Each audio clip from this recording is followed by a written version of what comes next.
Hello, everyone, and welcome to this new episode of Open Book Entrepreneur. I am thrilled that we have Roxandra here with us today from UK. And so Roxandra, please introduce yourself and your business to our audience. Hi, Tony, and hello, everyone, whoever is watching. Thank you for having me, first of all. Yes, I've been in business since I was 16, to be honest, and I will tell you more about the struggles and how I overcome them. But at the moment, I am a stress management coach and also clarity coach for moms in business. So usually, sometimes they call me clarity queen or stress management queen. I've been doing this for over 5 years now, and I love the transformation I bring on the table, and I see the way they change their lives. So I'm all about helping them to identify who they are as a mom and who they are as a business owner while they are raising resilient children. Because I'm coming from a teaching background, I was teaching for like 10 years, and I think it's essential. Once you know what your needs are, what do you truly believe in, just bring that into your business, into your life, and everything just flows. Wonderful. And what inspired you to start your own business? Oh, that's a great question. So I think, I don't know if it was luck or not, but my first successful business was when I was 16. So originally, I am from Romania and I was studying in high school to become a teacher. And at the time, it just the opportunity was there to start organizing kids' parties. So it was something brand new back then in Romania. And this is when I started doing, I had no idea what I was doing. I just loved, being in front of the kids, playing with them and being there for them. And in just a few weeks, everything, rapidly transformed in a huge business. And I was earning in 1 week more than both of my parents did in a full month, and they were in a professional jobs. And I had no idea what cash flow means. I had no idea what asset means. I had no idea about, delegating or anything like that. Or profit or nothing. All I did was just me being there, organizing kids' parties, and then more people were asking me to go there. And at the beginning, I remember I was hiring costumes. And I was like, oh my gosh, I'm paying a lot just to hire the costume for 1 week. And maybe I was wearing the costume only once or two because depending on the kid's age. And then my mom was working in confectionery. So I asked her if she can actually, create a costume for me. And my first costume was a Snow White. And I remember making so much money with that Snow White costume. Instead of, spreading my energy and trying to be all the characters that you can be, a clown, a Cinderella, and, everything else. I decided, okay, I'm going to be the Snow White Queen. And everyone was asking me to join their parties. And it got so big. And my father was helping me to actually create games. And I remember even now, I bought like mags, like plastic cups. And I had those balls, like, oh my gosh, it was so cool. It was like a ball with like an elastic band, and they were supposed to put the ball in the mag, like that game. And I was playing with the kids and I was like, encouraging parents to come. It was like a competition. It was really fun.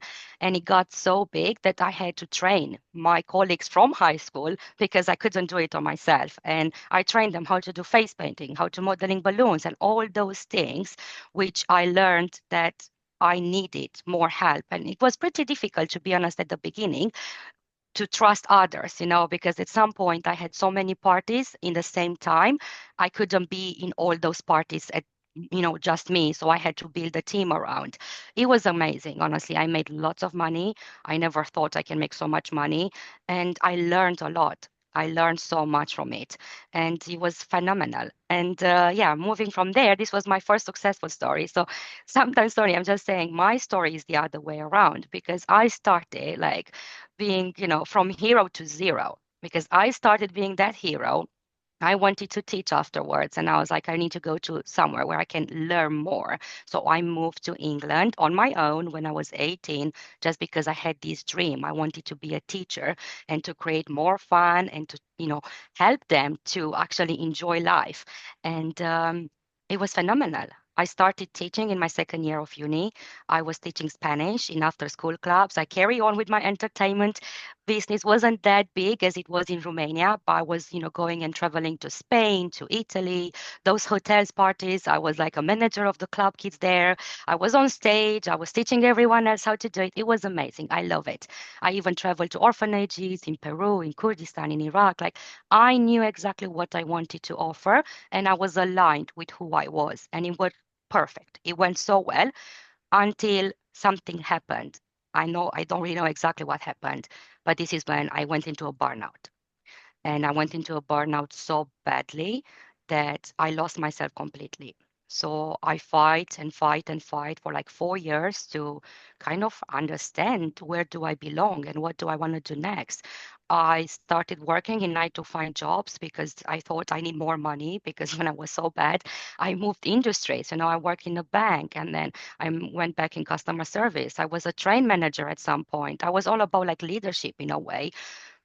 I was running for money and I was running for titles, and it didn't work for me. So this kind of, makes me my journey into stress management coaching because this was my own recovery journey. And I spent years because at some point I was stuck in bed for like 3 months. I couldn't move at all. My muscles were so tense. I had no idea what's going on. They put me a diagnosis of fibromyalgia, which means it's like a chronic disease and you have pain all over your body. So your muscles kind of lost their ability to relax. So I was tense all the time and I was in lots of pain. And their diagnosis was like, this is it. You have to learn to live with pain. And I refused that. I was 30, in my 30s. Like, how can I live with pain and on meds all the time? So I learned the hard way to find myself again. And this is how the stress management coaching started. So, based on my own journey and my own transformation, I started the foundation of an amazing business, an amazing coaching business.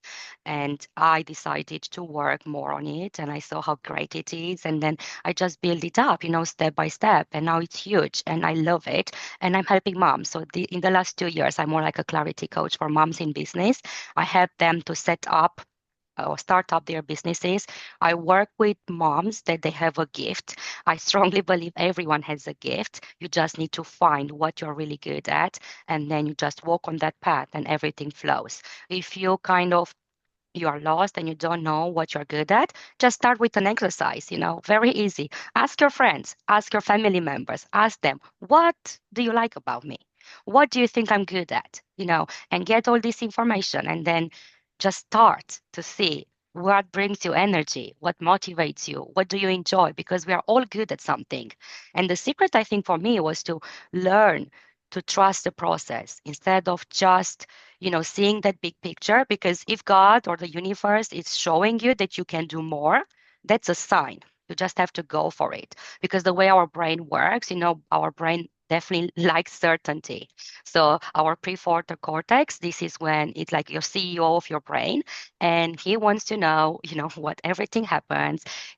When you are in that mood, it's great because then you can make really bold decisions, you can focus, and you're motivated. But what happens most of the time, the amygdala kicks in, and this is your stress center system, which is when you're feeling overwhelmed, you feel maybe even unworthy, and you're feeling like you're rushing all the time and you're stressed all the time. And this means you're actually running from a stress mode. So this is when actually you need that clarity. So I would say usually the clarity is the bridge between stress and action. So once you have the clarity, you take the action. You just jump in. Just say, I'm going to do this messy. I'm going to do it. Instead of waiting for that perfect moment, it's not gonna come. That perfect moment, because you all want perfectionism, it's killing you, and then you start procrastinating. Totally. So yeah. And what's one of the tips that you can give to our audience, when it comes to controlling stress in their business and also Mm-hmm. personal life? Okay, so let's try something, Tony. A really, really good exercise we can do. Let me see, 60 seconds. Let's try that for 60 seconds. So, what I want you to do, just take your hand and try to find your pulse here. Mhm. Okay, let me put the chronometer here. Let's see, timer. Super easy. Let's do this together. And the audience, you are welcome to do as well. Let's do this together. So, let's see, 60 seconds. Here you go. All I want you to do you feel your pulse? Yes. Perfect. So all I want you to do in those 60 seconds, I want you to count your heartbeat. That's all. Just count, and then you give me the number, okay? You ready? 1, 2, 3, go.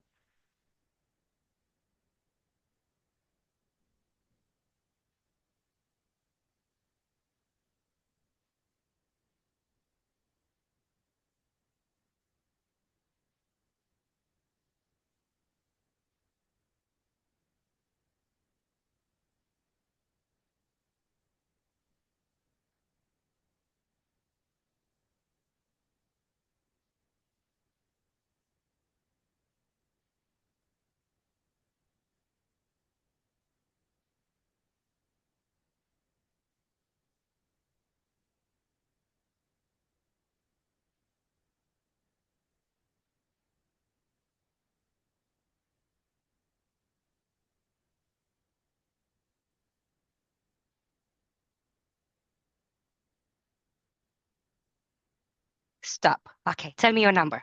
60. 60. Perfect. Okay, so this was 60. Great. Now, what I want you to do, again, we're going to do it another 60 seconds. So it's just 1 minute, the same thing. But what I want you to do now, you count your heartbeat, but also I want you to count your breathing. Okay, so you just breathe consciously. Yeah, so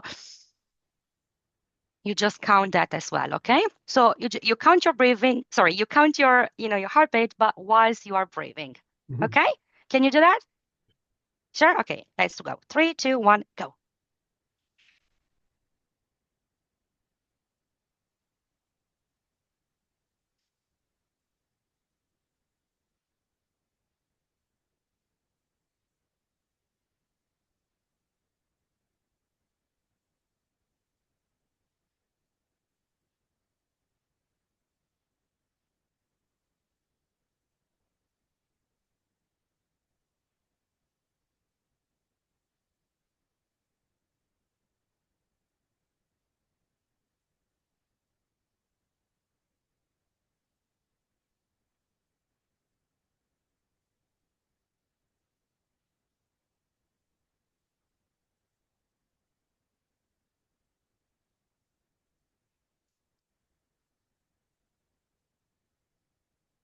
Stop.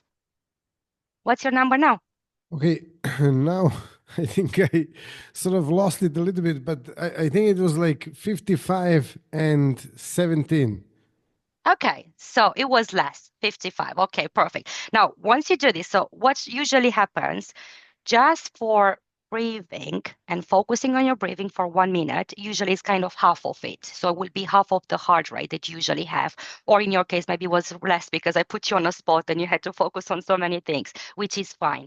But the idea is when you feel really nervous, when you feel like you lost control, when you feel like you are in that, super urge to do lots of things and you're just anxious and you're avoiding things and you're just resistant, just slow down. And even 1 minute will make a difference. So your heartbeat already is dropping just by breathing.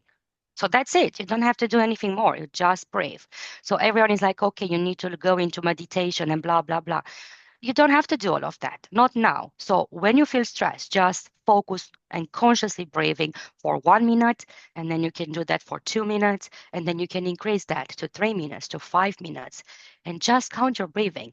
And if you check your pulse, even the way you talk and the way you move, and usually is the energy, right? So when you're nervous, you tend to talk very, very, very fast. So this is another sign you can look for. This is another stress and another anxiety kicks in. Just learn to slow down.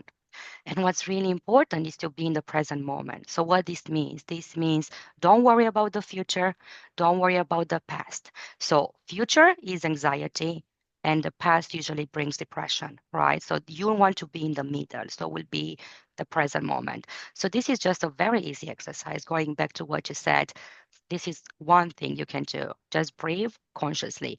And the balloon pain, the balloon breathing, probably lots of people heard about this, is that one that you bring in. So you actually you take air into your nose and then you just think about actually blowing your belly. Yeah. So it's huge. So you don't bring from your chest, you bring from your from your belly. If you see babies, they do know how to breathe. So you see their stomach going up and down, up and down. That's the correct breathing.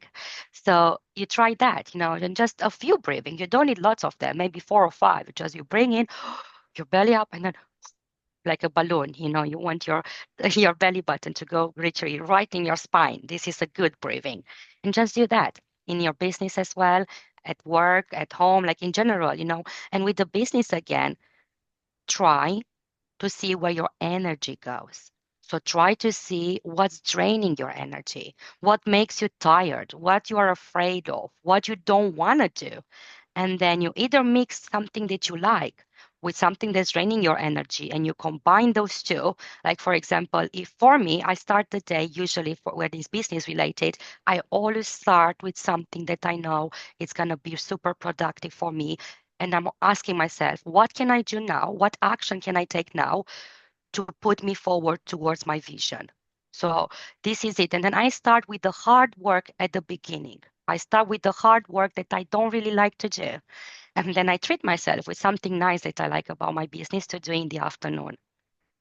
And again, this is a case of combining. And the other really good advice I will say that really helped my business a lot, it was a case of learning to collaborate and learning to trust others and building that networking and collaborations, but also a team and a team that will bring energy into my business and actually will do the things that I'm not really good at. Right. So this is what you want to do. If you can do that, that's amazing because then you can focus more on the things that brings you energy. And then whatever drains your energy, you can give it to someone else and they can do that, but actually that task for them brings them energy, if you know what I mean. So this is like a win-win. And yeah, this is how you kind of grow and you're upscaling your business without even knowing. Wonderful. Yeah. Thank you very much for sharing those tips. And yeah, immediately I got some ideas as you were talking about this, and hopefully our audience as well. So you can share it in the comments if you got some ideas or questions or things like that. And if someone wants to actually find out a little bit more about you or connect to you or do anything else, like how they can do that. Of course, yeah, absolutely. So I will say at the moment, I'm focusing a lot on my project, which is called Be You, and it's also a podcast, but it's part of my community, Super Moms Magic Circle. It's on Facebook. It's a huge community, lovely community, because I believe you, being a mom, you are a superhero just being a mom. Magic comes in because I was an entertainer. I strongly believe you need some magic in your life, and Circle because I'm all about collaborations. So with my ladies, we do lots of projects together. We do workshops, we do summits, we do retreats, we do lots of things, public speaking as well. So we're just helping each other. Again, whatever we are really good at, we do it together. So please feel free to join the group. It's Super Moms Magic Circle. I'm also looking and recruiting for the podcast as well. So if you have a story you want to share, you're more than welcome. And also my website, it's Stress Away Zone. So you can find me there as well. Thank you. Excellent. Thank you so much for being a guest, Roxandra. Thank you all for watching or listening to this episode. And I hope you enjoyed this episode as much as I did. And see you in the next episode. Excellent. Thank you. And have a wonderful day, everyone. Keep smiling. Bye. Bye.